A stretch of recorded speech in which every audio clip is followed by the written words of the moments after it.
RRB, l'invité du matin.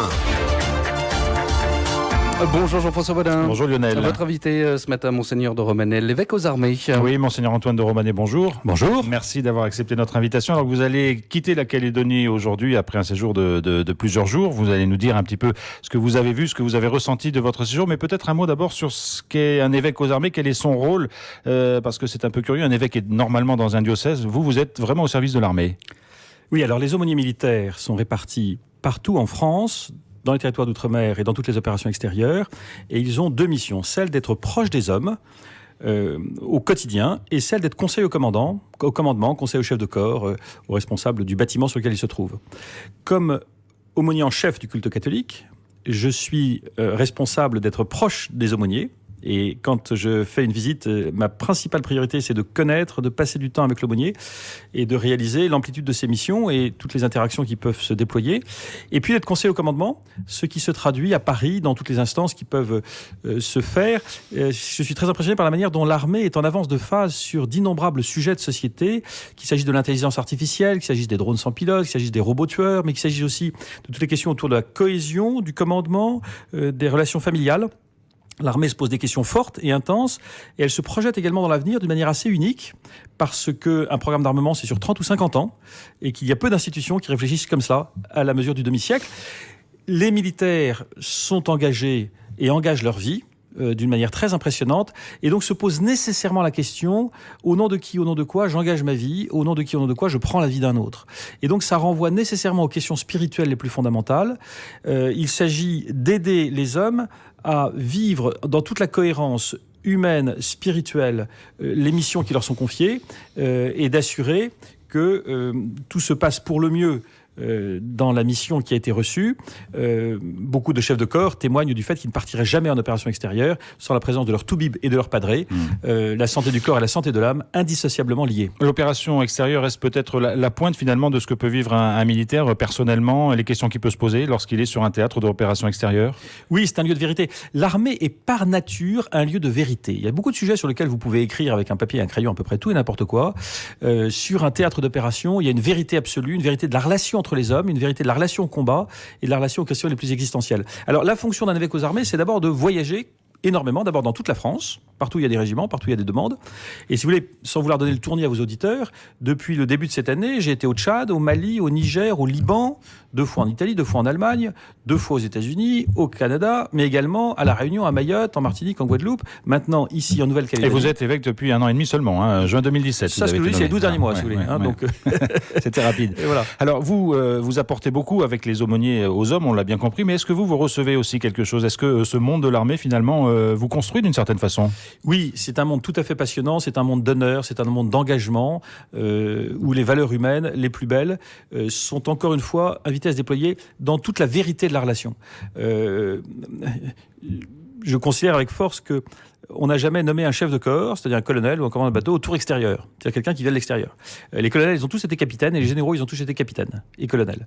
Il y a une vérité de l'âme, une vérité de l'être, une vérité des situations. L'armée apprend énormément, puisque l'armée, en quelque sorte, porte à incandescence tous les sujets. C'est également un lieu de fraternité très impressionnant. Quand on est au combat, je ne m'interroge pas pour savoir quelles sont les opinions philosophiques ou religieuses de celui qui est à côté de moi. Ma vie est entre tes mains, ta vie est entre les miennes. On va au combat ensemble, on vit ensemble, on mange ensemble, on va peut-être mourir ensemble. Et c'est un lieu de fraternité absolument unique et exceptionnel qui se vit également dans les 4 aumôneries que nous sommes, puisque à côté de l'aumônerie catholique, il y a l'aumônerie protestante, l'aumônerie israélite et l'aumônerie musulmane. Nous sommes tous en charge de tous les hommes à qui nous sommes envoyés. Et quand un aumônier est seul sur un théâtre, il prend en charge tous les hommes qui souhaitent avoir recours à ses services. Et cette fraternité, cette cohésion que nous voulons déployer, elle est pour une part un modèle de ce que la société française peut être appelée à vivre dans une laïcité bien comprise. Alors la laïcité elle prend tout son sens au sein de l'armée ?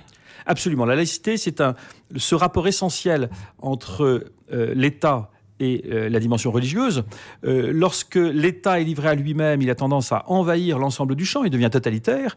Lorsque la religion est livrée à elle-même, elle aurait aussi tendance à envahir l'ensemble de l'espace. Et le fondement même, qui pour nous est un logiciel chrétien, de l'articulation entre l'Église et l'État, rendez à César ce qui est à César et à Dieu ce qui est à Dieu, c'est le fondement même de la liberté de conscience, de la liberté individuelle et de la liberté politique que nous vivons dans nos pays. C'est tout à fait essentiel et l'armée en est un modèle particulièrement éclatant. Alors, Monseigneur de Romanet, lorsque vous avez choisi la voie du sacerdoce, vous n'imaginiez pas forcément devenir un jour évêque aux armées. Comment on accueille cette décision ? Qui vous nomme et comment on l'accepte ? Parce que j'imagine que quand ça vous tombe dessus, entre guillemets, il y a une petite part de surprise. La surprise est totale, d'autant plus qu'on n'est jamais candidat à rien dans l'Église. Et vous savez, c'est une force considérable, spirituellement parlant, d'avoir reçu sa mission et de ne pas l'avoir choisie. Ça, tous les prêtres et les religieux peuvent l'expérimenter. Dans les faits, Dieu écrit toujours avec les circonstances de nos existences, et il se trouve que, comme adulte, j'ai passé 17 ans de ma vie à l'étranger, 2 ans au Caire, à l'ambassade de France, le Caire, capitale du monde arabe. J'ai passé 3 ans à Bruxelles, capitale de l'Europe. J'ai passé 4 ans à Rome, capitale de l'Église, et j'ai passé 8 ans à Washington, capitale à bien des égards du monde, qu'on aime ou qu'on n'aime pas. Et cette dimension internationale m'est extrêmement précieuse. J'ai également fait des études de sciences politiques et d'économie. J'ai été pendant 7 ans au Collège des Bernardins en charge d'un département politique et religion, donc travaillant beaucoup les questions de laïcité, aussi la question de l'islam dans la société française. Et tout ceci, malgré moi, et sans que je ne puisse l'anticiper, me préparait à cette décision qui m'a surpris de la manière la plus parfaite.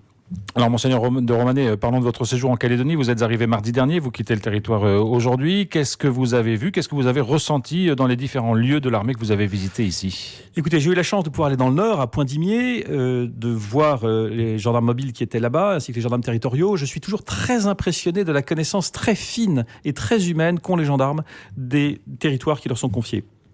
J'ai eu la joie de participer à un déjeuner coutumier avec une tribu et d'entrer un peu dans ce qui se vit dans ces lieux. Et puis nous sommes passés par Koné et par Koumak et le RSMA. C'est le 5e RSMA que je visite cette année. Je suis impressionné de la manière dont les jeunes bénéficient de cette militarité qui leur est offerte, qui leur donne d'avoir le respect d'eux-mêmes, respect des autres, respect du règlement, ce qui les fait grandir, ce qui les prépare à un métier, ce qui est une chance formidable qui est offerte dans la vie. C'est un modèle d'éducation que tout le monde reconnaît. Nous sommes également passés au RIMAP, à Plume, à la base aérienne, à la base navale. Je suis toujours très impressionné par la manière dont tous ces hommes et ces femmes sont, au nom de leur pays, dépositaires de la force publique, au service de leurs concitoyens, au service de la paix, au service de l'harmonie, au service de la fécondité d'un territoire. Et ce territoire de Nouvelle-Calédonie que je découvre est d'une beauté absolument stupéfiante. J'ai eu la chance de pouvoir faire un petit peu de plongée sous-marine, simplement avec un masque et un tuba. Et ce qui m'a stupéfait, c'est l'accueil que m'ont fait les poissons, qui sont comportés en me disant « Mais écoute, tu es l'un d'entre nous, formidable, viens te joindre à notre banc de poissons. » Ils sont restés d'une familiarité totale. J'ai jamais été aussi bien accueilli par des poissons que dans cette circonstance. Et donc, cet accueil... Il faut dire qu'il y en a beaucoup en plus. Donc, Ah, mais c'est absolument extraordinaire. Et alors, on est l'un d'entre eux. Ça renvoie à des questions d'admiration de cette création absolument extraordinaire qui nous entoure. C'est un territoire exceptionnel qui bénéficie d'un climat et d'un environnement exceptionnel et d'une population aussi qui a envie de grandir et de se déployer.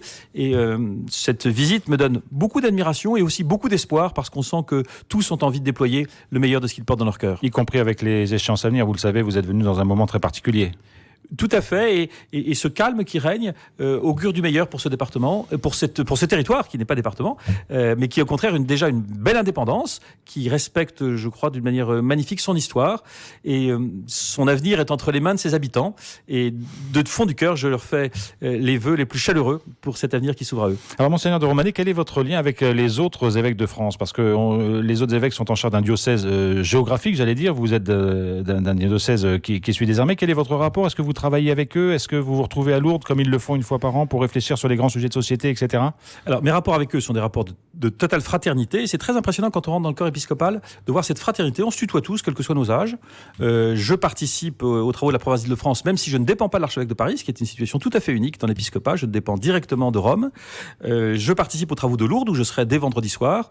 Mais pour tout vous dire, mais je le dis simplement en confidence à nos auditeurs, parce que je sais qu'à la métropole, ça ne sera pas trop répercuté, ils sont tous un peu jaloux. Et quand ils voient mon carnet de voyage, ils se disent ciel, il y en a quand même qui ont de la chance. Voilà. Vous partagez avec eux les préoccupations de l'Église de France ? Oui, absolument. Nous avons un séminaire, d'ailleurs, dans le cadre du diocèse aux armées, avec une dizaine de séminaristes, ce qui est une chance considérable. Mais nous portons évidemment tous les grands sujets, notamment le sujet de la jeunesse, le sujet des vocations sacerdotales, le sujet du dynamisme de nos communautés, la manière dont elles sont missionnaires, la manière dont elles vivent de la vie chrétienne, la manière dont elles reçoivent l'Évangile, la manière dont elles se déploient. Et donc, il y a une solidarité très forte. Et vous savez, ce qui est quelque chose de très important, impressionnant, que j'ai découverte avec ma nomination, c'est qu'on est d'abord d'abord membre du corps épiscopal avant d'être en charge d'un diocèse particulier. Et donc, cette fraternité entre évêques, nous la vivons de manière très forte, très simple, très naturelle et très heureuse. Monseigneur de Romanet, vous l'avez dit, vous voyagez beaucoup. Vous allez revenir peut-être dans le cadre de votre fonction d'évêque aux armées en Calédonie, ou c'est peu probable? Écoutez, la Calédonie est tellement belle que je pense qu'à la prochaine occasion et à la prochaine invitation, je reviendrai avec grand bonheur. Voilà, mais il y a d'autres territoires qui vous attendent peut-être, que vous n'avez pas encore visités. Beaucoup d'endroits que j'ai pas visités. Je dois aller en Guyane prochainement. Il faut que j'aille à Papeete. Il faut que j'aille aux Émirats Arabes Unis. Il faut que j'aille à Djibouti. Il faut que j'aille en Côte d'Ivoire.